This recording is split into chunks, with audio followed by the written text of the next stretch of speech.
சீரியல்ல என்னெல்லாம் சுவாரஸ்யமான விஷயங்கள் நடக்க போகுதுன்னு பார்க்கலாம் வாங்க.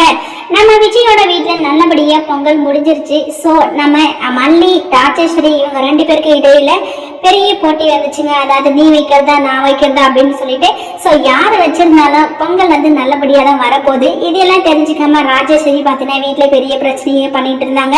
ஆனால் விஜய் பார்த்தீங்கன்னா இந்த வீட்டோட மருமக தான் பொங்கல் வைக்கணும் அப்படின்ற மாதிரி சொல்லிட்டாங்க. மல்லிக்கு ரொம்பவே சந்தோஷங்க. ஸோ விஜய் வந்து சம்மந்தம் எதுமோ அதுக்காக தான் வந்து மல்லியை வந்து பொங்கல் வைக்க சொன்னாங்க. பட் ஆனால் விஜயோட மனசுக்குள்ள மல்லி தன்னோட பொண்டாட்டி அப்படின்ற ஒரு எண்ணம்லாம் எதுவுமே இல்லை அப்படின்ற மாதிரி தான் விஜய் வந்து வீட்டில் சொல்லிட்டு இருக்காங்க. ஸோ ராஜேஸ்வரி வந்து விஜய் என்ன எதிர்த்து நீ அவளை பொங்கல் வைக்க சொல்லிட்டியா அப்படின்னு சொல்லிட்டு ராஜேஸ்வரி பார்த்தீங்கன்னா வீட்டில் பெரிய பிரச்சனையை பண்ணிட்டு இருக்காங்க. ஆனா விஜய் பார்த்தீங்கன்னா இது எல்லாத்தையுமே வந்து ராஜேஸ்வரி கிட்ட எடுத்து சொல்றாங்க. அக்கா நீ வந்து எனக்கு தான் எப்பவுமே முக்கியம், ஆனா அதுக்காக சம்பிரதாயத்தெல்லாம் மாத்தி செய்யக்கூடாது அப்படின்னு சொல்லிட்டு விஜய் பார்த்தீங்கன்னா ராஜேஸ்வரி கிட்ட தெளிவா எடுத்து சொல்றாங்க.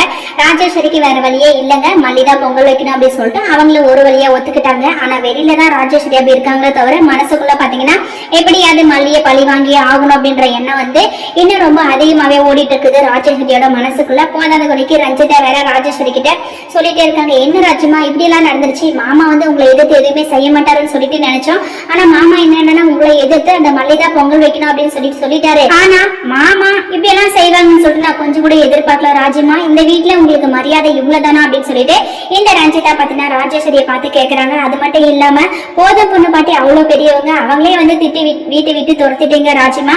ஆனா மாமா இவ்வளவு பேசாரு, நீங்க வந்து இது ஒரு பெரிய விஷயமாவே எடுத்துக்கலையே அப்படின்னு சொல்லிட்டு நம்ம ரஞ்சிதா பாத்தீங்கன்னா ராஜேஸ்வரி கிட்ட கேக்குறாங்க. ராஜேஸ்வரி வந்து இங்கப்பா ரஞ்சிதா என்னோட கோவத்தை அதிகப்படுத்தாத, ஒரு மீனை விட்டு பிடிக்கிறோம்னா அதுல வந்து கண்டிப்பா காரணம் இருக்கும். விஜய் கிட்ட நான் இப்பவே பிரச்சனை பண்ணா கண்டிப்பா விஜய் வந்து என்னோட சுயரூபத்தை பத்தி தெரிஞ்சுக்குவான், அதனால அவன் வழியிலேயே போயிட்டு அதை நான் எடுத்து அடிக்குவேன் அப்படின்னு சொல்லிட்டு ராஜேஸ்வரி சொல்றாங்க. ஸோ இதுல இருந்து நமக்கு என்ன நல்லா தெரியுதுன்னா ராஜேஸ்வரி இப்ப சைலண்டா இருக்காங்கன்னா பின்னாடி ஏதோ ஒரு பெரிய சம்பவம் செய்ய போறாங்க அப்படின்னு சொல்லிட்டு நல்லாவே தெரியுதுங்க. அதுக்கு ஃபுல் சப்போர்ட்டிவா ரஞ்சிதா இருக்க போறாங்க. ஆனா ரஞ்சிதா கூடிய சில விஜய் கிட்ட மாறணும்னு நினைச்சீங்கன்னா இந்த வீடியோ கூட லைக் போட்டு மறக்காம நம்ம சேனலை சப்ஸ்கிரைப் பண்ணுங்க. தேங்க்யூ.